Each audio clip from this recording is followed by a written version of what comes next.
Class ইলেভেনের ইংরেজির প্রস্তুতির জন্য তোমরা অনেকে রায়মার্টিনের প্রশ্নবিচিত্রা 2024টাকে বেছে নিয়েছো। তো সেখান থেকে মডেল ধরে ধরে আমরা এমসিকিউ, এসএকিউ এবং গ্রামার আলোচনা করব।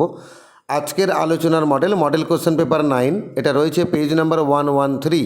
একের দাগে আমরা জানি এমসিকিউর দাগ, এখানে মোট 20খানা এমসিকিউ থাকে। প্রথম 10খানা এমসিকিউ প্রোজ থেকে এবং পোয়েম থেকে, এটা সবকটাই করতে হবে। আর পরের 10খানা 11 থেকে 20 যেটা, সেটা র্যাপিড রিডার থেকে, ওখান থেকে যে কোনো 5খানা করতে হবে। তবে আমরা আজকে সবকটা এমসিকিউর উত্তরই আলোচনা করব। একের একে, which letter could not Sidda write properly? কোন অক্ষরটাকে সিডা ঠিকঠাকভাবে কপি করতে পারতো না? উত্তর হচ্ছে বি, অপশন নম্বর বি। দুয়ে দেখে, হাউ মাচ ডিড লেডিলাল pay the coolie? Lady Mohanlal কুলিকে কত টাকা পেমেন্ট করেছিলেন? উত্তর হচ্ছে 2 আনা, অপশন নম্বর এ, 2 আনা পে করেছিল। কী জন্য বলো দেখি? লেডি মোহনলালের লাগেজটা বয়ে দেওয়ার জন্য। তিনের দাগে, the synonym of the word jury is? এই জুরি কথার সমার্থক শব্দ কি? উত্তর হচ্ছে এ প্যানেল অফ জাজেস, মানে বিচারকের দল, অপশন নম্বর বি। চারের দাগে, Mother Teresa received the Nobel prize for peace? Mother Teresa Nobel পুরস্কার পেয়েছিলেন কিসের জন্য? শান্তির জন্য, অপশন নম্বর সি। আর পাঁচের দাগে, our knowledge is heightened by? আমাদের জ্ঞানটাকে বাড়ায় কে? উত্তর হচ্ছে art education, option number B. ছয়ের দাগে, what does daybreak imply in the poem daybreak? Daybreak কবিতা ডে ব্রেক বলতে কী বোঝানো হয়েছে? উত্তর হচ্ছে ভোরবেলা, ডন, অপশন নম্বর এ। আর সাথে থাকে, how many fields did the lover has to cross? ওই যে প্রেমিকটা দেখা করতে গেছিলো, তাকে কটা মাঠ পেরোতে হয়েছিল? উত্তর হচ্ছে 3খানা মাঠ, অপশন নম্বর বি, 3। আর আটের দাগে, ও রোজ দাউ আর শিখ, ওহে গোলাপ তুমি হও অসুস্থ? এখানে শিখ মিন্স, শিখ মানে কি? এখানে শিখ মানে অসুস্থ নয়, অ্যাকচুয়ালি করাপ্টেড, মানে তোমাকে ধ্বংস করা হয়েছে, করাপ্টেড, অপশন নম্বর বি। আর নয়ের দাগে, upon Westminster bridge deals with London in? Westminster bridge কবিতা লন্ডনে বিবরণ দেওয়া হয়েছে কোন সময়কার? উত্তর হচ্ছে সকালবেলা, মর্নিং, অপশন নম্বর সি। আর 10 দাগে, who is I in the poem brotherhood? Brotherhood কবিতাতে আই বলতে কার কথা বলা হয়েছে? উত্তর হচ্ছে দ্য পোয়েট রিপ্রেজেন্টিং ম্যানকাইন্ড, মানব জাতিকে উপস্থাপন করবেন যে কবি, সেই কবির কথা বলা হয়েছে, অপশন নম্বর বি। এবার আমরা 11 থেকে 20 যাব, র্যাপিড রিডার থেকে এমসিকিউ। 11 থেকে, the history of Aegean was brought to a? ইজিয়ানের যে ইতিহাস, ওটা কিন্তু একটা হ্যাপি কনক্লুশন, মানে সুখের সমাপ্তি ঘটেছিল, অপশন নম্বর এ।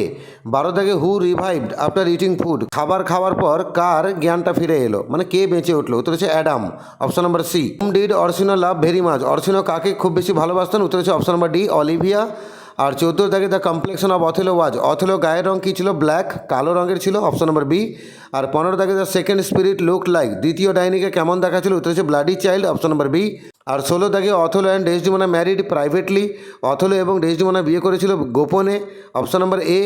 আর 17 থেকে, the guests were quickly dismissed by? মানে অতিথিদেরকে তখনকার মতো ছেড়ে দিয়েছিল, কে ছেড়ে দিয়েছিল?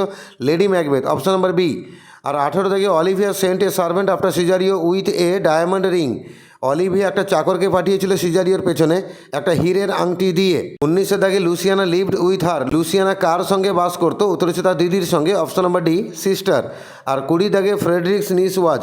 রাজা ফ্রেডরিক তার ভাইঝি, তার নামটা কি? মানে বৃদ্ধ রাজার মেয়ের নাম কি? উত্তর হচ্ছে রোজা লিন্ড, অপশন নম্বর সি। এবারে আমরা 2-এর দাগে এসএকিউর দাগে যাব। এখানে মোট 16টা দাগ থাকবে। 1 থেকে 8-এর দাগ হচ্ছে প্রোজ থেকে এসএকিউ, আর 9 থেকে 16-র দাগ হচ্ছে পোয়েম থেকে এসএকিউ। আমরা কিন্তু এখানে সবকটা এসএকিউর উত্তরই আলোচনা করব। 2-এর একে আছে, how many letters of the alphabet did Leela know? ইংরেজি বর্ণমালার কতটা অক্ষর লীলা জানতো? Leela knew 2 or 3 letters of the alphabet? Leela জানতো 2 থেকে 3টা অক্ষর বর্ণমালার। অর দিয়ে একটা কোশ্চেন আছে, what did Sidda do to seek relief from Leela's class? লীলার ক্লাস থেকে মুক্তি পাওয়ার জন্য সিডা কী করতো? Sidda told Leela that her mother was calling her for dinner. Leela ran out and Sidda got relief from her class? Sidda লীলাকে বলতো তার মা নাকি তাকে ডাকছে ডিনারের জন্য। লীলা তখন ছুটে বেরিয়ে যেত এবং সিডা তার ক্লাস থেকে মুক্তি পেত। 2-এর দাগে, what was Leela's reaction after seeing Sidda again? সিডাকে পুনরায় দেখে লীলার কী প্রতিক্রিয়া হয়েছিল? Seeing Sidda again, Leela was overjoyed, she ran down the steps to meet him? সিডাকে পুনরায় দেখে লীলা খুব আনন্দিত হয়েছিল, সে সিঁড়ি দিয়ে ছুটে গেছিল সিডার সঙ্গে দেখা করার জন্য। 3-এর দাগে, why did Lakshmi stop by a hawker stall? একটা পান দোকানের সামনে লক্ষ্মী দাঁড়িয়ে পড়েছিল কী জন্য? Lakshmi stopped by a hawker stall to replenish her silver betel leaf case? Lakshmi একটা পান দোকানের সামনে দাঁড়িয়ে পড়েছিল তার রূপোর তৈরি পান কৌটোকে পুনরায় ভর্তি করে নেওয়ার জন্য। 4 দাগে, Ben Price knew Jimmy's habits? Ben Price জানতেন জিমির অভ্যাসগুলো। What were Jimmy's habits? জিমির অভ্যাসগুলো কী ছিল? Long jump, quick getaways, no confederates and taste for good society আর জিমিজ হ্যাবিটস? দীর্ঘ লম্ফন, দ্রুত সরে যাওয়া, চুরিতে কোনো সাথী না থাকা এবং উঁচু সমাজে বাস করব এই যে একটা আকাঙ্ক্ষা, এইগুলো ছিল জিমির অভ্যাস। পাঁচের দাগে where did Jimmy request Bill to meet him, Jimmy বিলকে বলেছিল দেখা করতে, মানে অনুরোধ করেছিল দেখা করতে, কোথায়? Jimmy requested Bill to meet him at Sullivan's place in Little Rock, Jimmy বিলকে অনুরোধ করেছিল লিটল রকের সুলিভানস প্লেসে এসে দেখা করতে। ছয়ের দাগে where according to Mother Teresa does Christ reside, mother টেরেজার কথা অনুযায়ী যীশু খ্রিস্ট বাস করেন কোথায়? According to Mother Teresa Jesus Christ resides in every smile that we give or receive, mother টেরেজার কথা অনুযায়ী যীশু খ্রিস্ট বাস করেন সেই প্রতিটা হাসিতে যে হাসিগুলো আমরা দিই বা গ্রহণ করি। অরে একটা কোশ্চেন আছে, what did Mother Teresa observe in an old age home, একটা বৃদ্ধাশ্রমে গিয়ে মাদার টেরেজা কী দেখেছিলেন? Mother Teresa observe in an old age home that the old parents were looking towards the door and they were not smiling, Mother Teresa বৃদ্ধাশ্রমে গিয়ে দেখলেন যে বুড়ো বাবা মারা তারা দরজার দিকে তাকিয়ে আছেন এবং ওনারা কেউ কিন্তু হাসছেন না। সাতের দাগে what is the importance of language, language বা ভাষার গুরুত্বটা কি? Language is the vehicle for literature science and philosophy, language হচ্ছে সাহিত্য, বিজ্ঞান এবং দর্শনবিদ্যার জন্য পড়ার জন্য মাধ্যম। আটের দাগে what is the function of functional art, মানে ফাংশনাল আর্টের কাজ কি? আর্ট তো দু রকমের হয়, ফাইন আর্ট আর ফাংশনাল আর্ট। এই ফাংশনাল আর্টের কি কাজ? Functional art brings beauty to the objects of our daily use and provides us with means of livelihood, functional art আমাদের দৈনন্দিন ব্যবহারের যে উদ্দেশ্য বা জিনিসগুলো সেখানে সৌন্দর্য যোগ করে এবং আমাদেরকে জীবিকা প্রদান করে। এবারে পোয়েম থেকে এসে কি যাব? নয়ের দাগে, who would be dull of soul, মূর্খ হৃদয় বিশিষ্ট মানুষ কারা? The passers by who could pass by without looking at the majesty of London city would be dull of soul, সেই পথিকরা যারা লন্ডন শহরের রাজকীয় সৌন্দর্যকে না দেখে পাশ কাটিয়ে চলে যায় তারা হচ্ছে মূর্খ হৃদয়ের মানুষ। নয়ের অরে একটা কোশ্চেন আছে, how do the houses in London appear to the poet, London শহরে ঘরবাড়িগুলো কবির কাছে কেমন মনে হলো? Houses in London appear asleep to the poet, London শহরে ঘরবাড়িগুলো কবির কাছে মনে হলো ঘুমন্ত।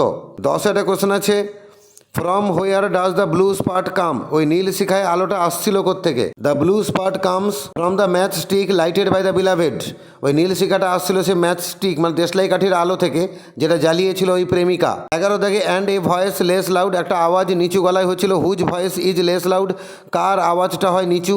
The lady love's voice in the poem meeting at night is less loud, meeting a night কবিতায় যে প্রেমিকার কথা বলা হয়েছে তার গলার আওয়াজটা ছিল নিচু গলায় আওয়াজ। আরোর দাগে আছে, why is the worms love evil, কীটের ভালোবাসাকে মারাত্মক বা ক্ষতিকারক বলা হয়েছে কেন? The worms love is evil because it had an evil intention to kill the rose, কীটের ভালোবাসা ছিল খারাপ কারণ তার মধ্যে একটা খারাপ উদ্দেশ্য ছিল গোলাপ ফুলকে মেরে দেওয়ার। 13 দাগে, why is the worm that attacks the rose is called invisible, যে কীটটা গোলাপকে আক্রমণ করতে এসেছিল সেই কীটকে অদৃশ্য কেন বলা হয়েছে? The worm is called invisible because it flies in the dark and stormy night, কীটকে অদৃশ্য বলা হয়েছে কারণ এটা উড়ে বেড়ায় ঝড় অন্ধকার রাতে। 14 দাগে, what did the wind urge the bell to do, বাতাস ঘণ্টাকে কি অনুরোধ করেছিল, কি করতে বলেছিল? The wind urged the bell to proclaim the hour, বাতাস ঘণ্টাকে অনুরোধ করেছিল সময় ঘোষণা করতে। 15 দাগে, little do I last, what universal truth does the poet want to indicate here, আমি সামান্য কটা দিন বাঁচবো, এখানে কোন চিরন্তন সত্যের কথা বলা হয়েছে? The universal truth is that human life is very short, এখানে চিরন্তন সত্যটা হচ্ছে মানব জীবন হয় খুবই সংক্ষিপ্ত। 16 দাগে, name the birds mention in the poem daybreak, daybreak কবিতা কোন কোন পাখির কথা উল্লেখ করা হয়েছে? The woodbird and chanticleer are mentioned here, এখানে উডবার্ড এবং চ্যান্টিক্লিয়ার এই দুটো পাখির কথা বলা হয়েছে। 16 অরে একটা কোশ্চেন আছে, where did the wind meet the dead, বাতাস মৃতদের সঙ্গে দেখা করেছিল কোথায়? The wind made the dead souls while crossing the churchyard, বাতাস সাক্ষাৎ করেছিল এই মৃত ব্যক্তিদের সঙ্গে বা মৃত আত্মাদের সঙ্গে যখন সে কবরস্থান পেরোচ্ছিল।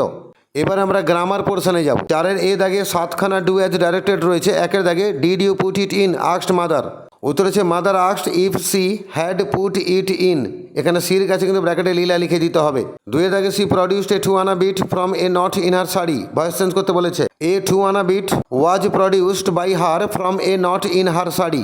3 দাগে, he turned away he strolled down the street, simple করতে বলেছে মানে পার্টিসিপল ইউজ করতে বলেছে, turning away he strolled down the street.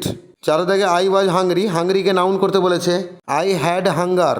5 দাগে, hang all your leafy banners out, এটাকে অ্যাসার্টিভ করতে বলেছে, you are order to hang all your leafy banners out. 6 দাগে, the invisible worm has found out thy bed of crimson joy, negative করতে বলেছে, the worm which is not visible has found out thy bed of crimson joy. 7 দাগে, Annabel's pride in him almost equal her affection, এটাকে adjective form use করতে বলেছে pride এর, প্রাইডের adjective হচ্ছে proud. মানে অ্যানাবেল জিমিকে নিয়ে যতটা গর্ব করতো ততটা স্নেহ করতো, মানে অ্যানাবেল যতটা গর্বিত ছিল ততটা স্নেহশীলও ছিল। তো আমরা উত্তরে লিখব Annabel was proud of him and almost equally affectionate to him. মানে অ্যানাবেল তাকে নিয়ে গর্বিত ছিল এবং অনেকটা সমানভাবে স্নেহশীল ছিল তার প্রতি। এবারে ছখানা শূন্যস্থান আছে, আর্টিকেল আর প্রিপোজিশন বসাতে হবে। আমি উত্তর সহ বাক্যগুলো বলে দিচ্ছি। An effort should be made to give the festival A total shape and beauty with music, dances and processions. The time of the festival should be decided according to the location. এইভাবে model question paper 9 থেকে আমরা MCQ, SAQ এবং grammar আলোচনা করলাম। Class 11-এর ইংরেজিতে এই 3টা portion হচ্ছে খুবই স্কোরিং। একটু মন দিয়ে পড়াশোনা করলে এখানে কিন্তু ফুল নাম্বারই স্কোর করা যাবে। এর আগের মডেলগুলো ভিডিও আমার চ্যানেলে আছে, আমার চ্যানেলে ভিজিট করো, প্লেলিস্টকে ক্লিক করো, ক্লাস 11-এ ভিডিও বার করো, তোমরা তোমাদের দরকারে সমস্ত ভিডিও সেখানে পেয়ে যাবে।